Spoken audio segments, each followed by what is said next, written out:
Hello friends, welcome to grow sociology. इस channel के माध्यम से हम यूजीसी नेट सोशियोलॉजी की प्रिपरेशन कर रहे हैं, जिसमें हम इमाइल दुर्खीम को कर रहे हैं। हमने इससे पहले इमाइल दुर्खीम के सामाजिक तथ्य, आत्महत्या और उनसे रिलेटेड कुछ महत्वपूर्ण कार्यों की बात की है। आज हम इमाइल दुर्खीम के सामाजिक एकता की अवधारणा की बात करेंगे। सामाजिक एकता की अवधारणा दुर्खीम की प्रमुख अवधारणा मानी जाती है। उन्होंने इसको समाज के श्रम विभाजन में दिया था। उनकी कृति थी समाज में श्रम विभाजन, उसके अंदर उन्होंने सामाजिक एकता की अवधारणा को दिया था। समाज में श्रम विभाजन में दुर्खीम ने दो प्रकार की एकता बताई है, यांत्रिक एकता और सावयवी एकता। इन दोनों ही प्रकार की एकताओं का जन्म दुर्खीम ने श्रम विभाजन के प्रकारों को माना है। दुर्खीम के अनुसार सामाजिक एकता एक नैतिक घटना होती है। यह समाज के नैतिक आदर्शों में निहित होती है। उन्होंने माना कि यह कोई मूर्त वस्तु नहीं है, बल्कि समाज के सदस्यों की मानसिक स्थिति में निवास करती है। तो फिर यह कैसी होगी? यह अमूर्त हो जाएगी। दुर्खीम ने सामाजिक एकता के दो प्रकार माने हैं और उन्हें एकता की स्थिति और स्वरूप में जनसंख्या के आकार और श्रम विभाजन के आधार पर उन्होंने दो प्रकार की एकता दी। पहली एकता है यांत्रिक एकता या मैकेनिकल सॉलिडेरिटी। दूसरी एकता है सावयवी एकता या फिर ऑर्गेनिक सॉलिडेरिटी। हम बात करेंगे पहले यांत्रिक एकता की।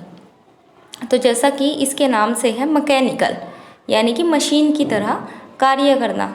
तो मशीन की तरह कार्य करना मीन्स जितना कार्य आप मशीन को देंगे, मशीन उतना ही कार्य करेगी, वो अपनी तरफ से कार्य नहीं करती। तो यांत्रिक एकता किन समाजों में पाई जाती है? यांत्रिक एकता मेनली सरल, आदिम और प्राचीन समाजों में पाई जाती है।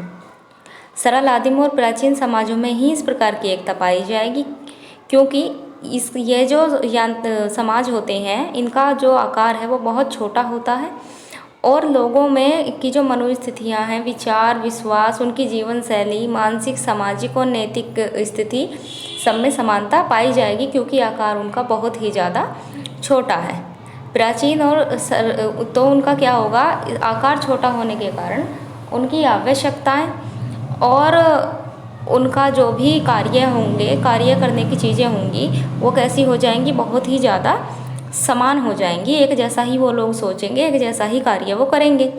अगर हम बात करें तो उन लोगों पर परंपरा, जनमत और धर्म के द्वारा नियंत्रण या प्रेशर होता है और लोग आँख मूंद कर उसका पालन करते हैं और अपने कर्तव्यों का निर्वाह करते हैं। अब यांत्रिक एकता के अंदर दुर्खीम ने दमनकारी कानून को बताया है।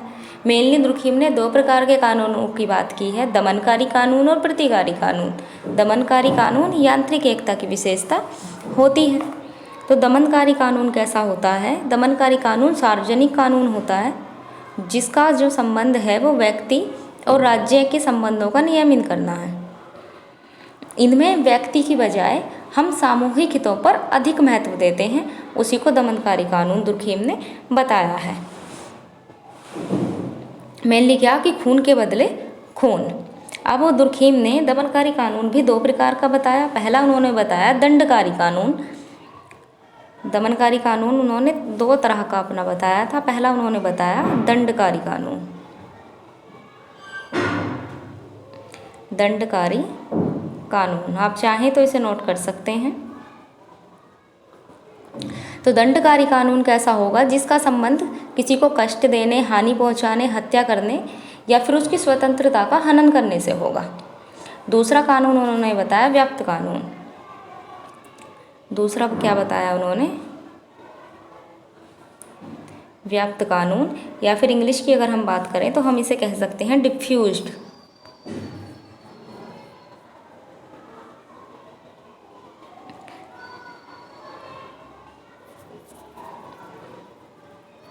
डिफ्यूज्ड कानून। तो डिफ्यूज्ड कानून कैसा हो जाएगा? जो संपूर्ण समूह में नैतिकता के आधार पर हो। तो उन्होंने दमनकारी कानून को भी दो प्रकार में डिवाइड कर दिया, दंडकारी और व्याप्त कानून या डिफ्यूज कानून।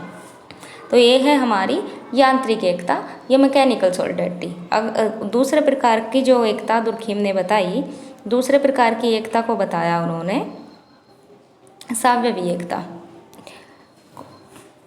सावयवी एकता या ऑर्गेनिक। तो ऑर्गेनिक से जैसा हम समझते हैं, ऑर्गेनिक का मतलब क्या होता है, जैसे कि मनुष्य की बॉडी होती है, उसके अलग अलग ऑर्गन्स होते हैं या पार्ट्स होते हैं।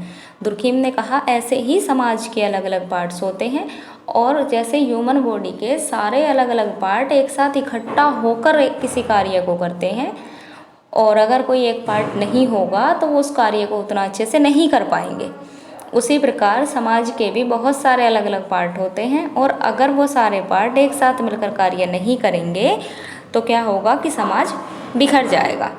तो यांत्रिक एकता के विपरीत दुर्खिम ने दूसरे प्रकार की एकता को सावयवी एकता कहा।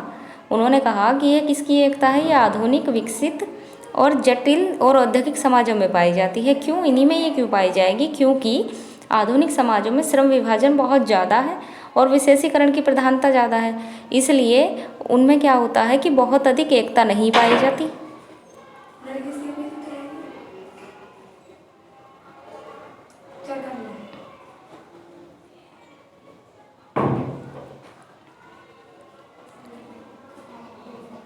बहुत अधिक एकता उनमें नहीं पाई जाती, और बताए समाज में व्यक्तिगत स्वतंत्रता को वो लोग क्या करेंगे, उसमें बढ़ावा देंगे, और सामूहिक चेतना उसमें बहुत ज़्यादा कम हो जाएगी। तो मेनली इसमें अब हम बात करें कि एकता कैसे बनेगी।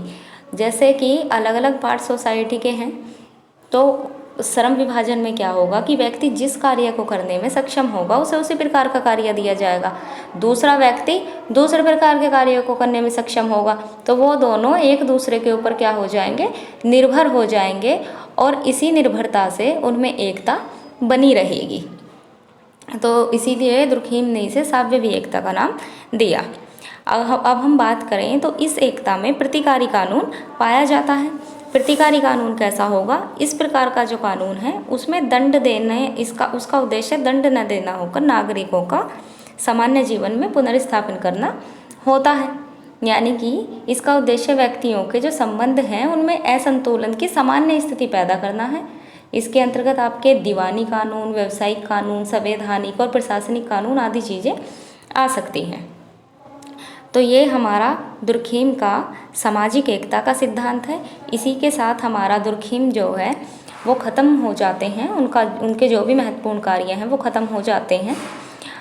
तो अगर इससे रिलेटेड आपको PDF चाहिए तो कमेंट करके बताइएगा। आपको इससे रिलेटेड PDF हमारे टेलीग्राम चैनल पर मिल जाएगा, जिसका लिंक डिस्क्रिप्शन बॉक्स में दिया हुआ है। Thank you.